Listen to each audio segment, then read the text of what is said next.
Hello everyone, today I'm going to show you how to enable and configure automated tax calculator here in Shopify. So let's begin.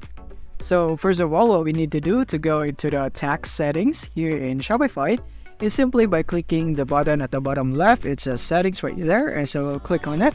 So click it, and from here you want to find the text.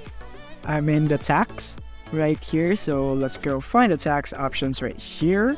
So here it is, taxes and duties. You want to click on this one, and from here you can just go and customize your tax right here, and you can enable a bunch of options right here that you would want.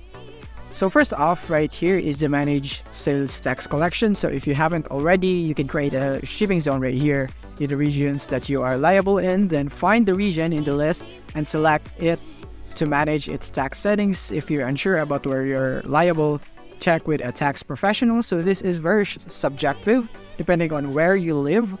So yeah, you can just search for your country right here and show all country and regions so that you can see, or just go and search it right here where you are living or residing currently.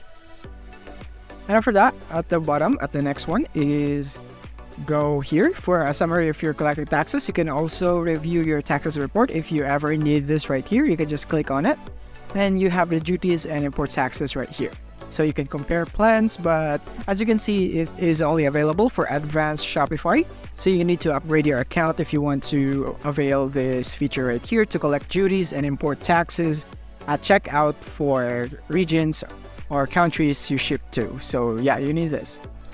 And the transaction fee is 1.5 or 0.85 for Shopify payments right here. And you can learn more about transaction fees right here in this button. And from here, you can decide how tax is charged. So you can go for including tax in your prices. And you can also charge tax on your shipping rates right here by enabling this or check mark right here. And charge VAT on digital goods right here if you'd want to. But for me, I don't want this one.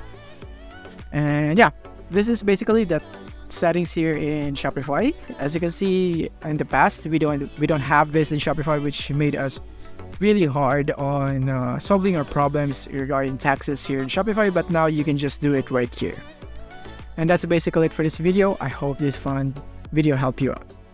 If this video helped you out, don't forget to hit the like button and subscribe button so that you won't miss our future updates. Thank you for watching.